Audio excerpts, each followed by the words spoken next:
Mr. Prime Minister, Mr. Defense Minister, General, allow me to introduce myself. My name is François Rousseau.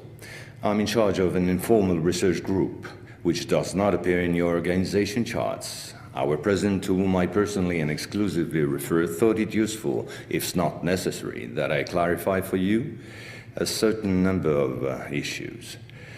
You think that as initiates you're better informed than most people. Allow me to doubt it. At this very moment, things are taking place. They are somehow serious enough for the informations and documents that I kept for you be revealed to you now. In a word, a manipulative operation unparalleled to this day on a planetary scale is being implemented and will be the final subject of my talk. As regards our era, everything in reality started just before World War II.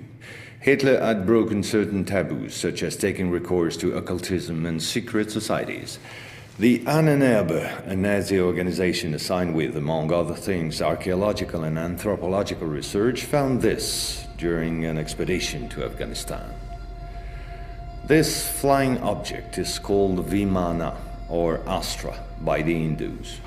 Moreover, during exploration of the subsoil by the Russians and Chinese in 1927, traces of a very ancient nuclear explosion were detected. Certain sedimentary layers had been atomically vitrified 50,000 years ago. The very same phenomenon can be observed around today's nuclear test sites. One must understand that Hitler, thanks to these discoveries, which he took highly seriously, was going to open a Pandora's box which no government, whether friend or enemy, wished to close afterward. Behind tragic history, which we all know, lies a theory based on the existence of 4 moons, associated with the 4 geological cycle. According to Hans Erbiger, founder of the world ice theory, the Earth had undergone 4 semi-global extinctions of life due to the fall of one of these moons. Effectively, as one goes along, the satellite moved closer, gravity changed and triggered some deep mutation of the genetic standard, thereby creating a race of highly intelligent giants measuring approximately between 10 to 13 feet tall. Several tens of thousands years later, the moon crashed, the impact causing a serious rise in sea levels and a nuclear-like global winter. This race of giants was to disappear due to a terrestrial gravity which had grown too powerful and incapacitating for their unusual size. Hitler was initiated to these doctrines, and contacts with Tibet in particular were frequent.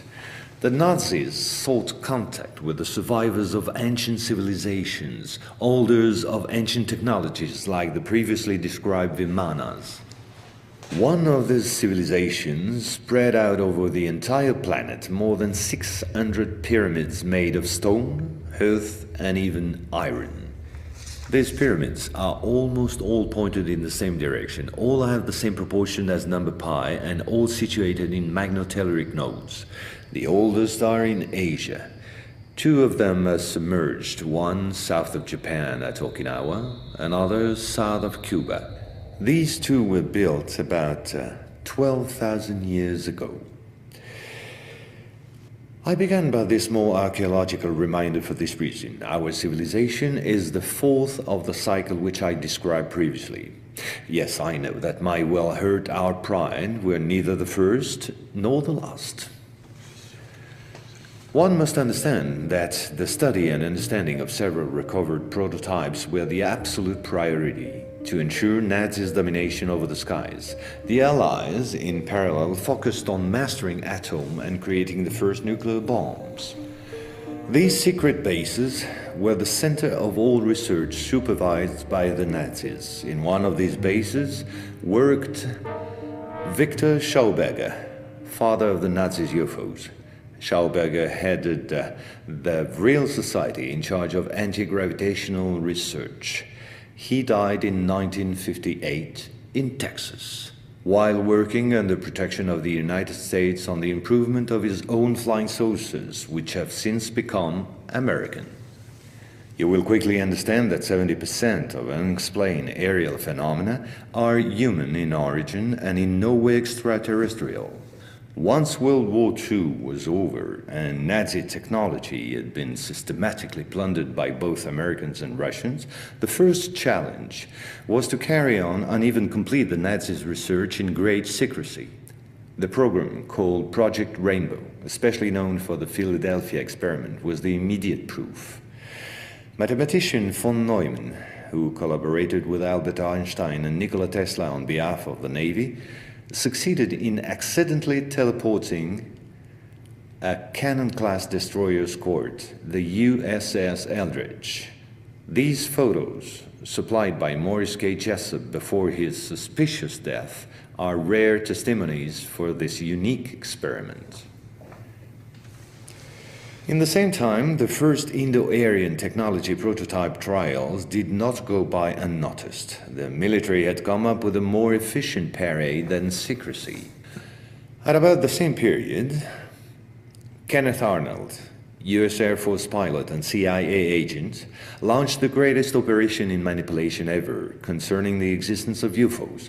Making people believe they didn't exist was not the right solution and clearly insufficient. Discrediting enemies and frightening the population by systematic misinformation proved far more efficient. UFOs and parahuman belong henceforth to the movies, television, and collective paranoia, and not to the realm of scientists, as it should have been the case.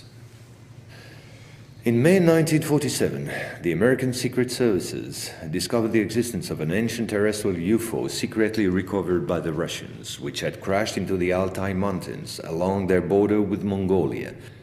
Tension between the two blocs immediately rose a serious notch. The discovery was spectacular, and so not to lose face, the Pentagon, in tandem with the CIA, decided to tell lies and imagine a huge bluff to convince both the Russians and the world at large that they too recovered a UFO in Roswell in July 1947. Of course, it wasn't true, but the bluff worked all the same. In February 1949, just after the so-called Roswell incident, an UFO was photographed and filmed in Antarctica. It was the first photo of this type of a cigar-shaped object. Other appearances were then to follow in one another by cyclic waves. At the same moment, the Apollo program, headed by Werner von Braun, was in full swing, and Dr. Braun in no way favorably welcomed the demand for paranormal experiments, which nevertheless took place during certain Apollo missions. This is the last known experiment on psychic and telepathic amplification, as well as detection of positron particles emitted by the yogi towards the Apollo capsule. But these tests were all eclipsed by the systematic appearance of unidentified objects around orbital flights and the discovery of traces of civilization on the moon.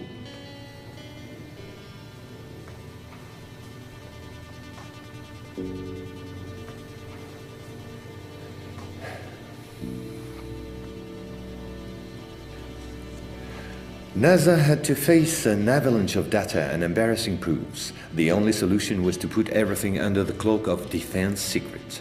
In 1971, the Jason Directive set up a special retouching service whose purpose was to erase all signs of civilizations or ruins on the moon, especially in those photos intended for the general public and the press.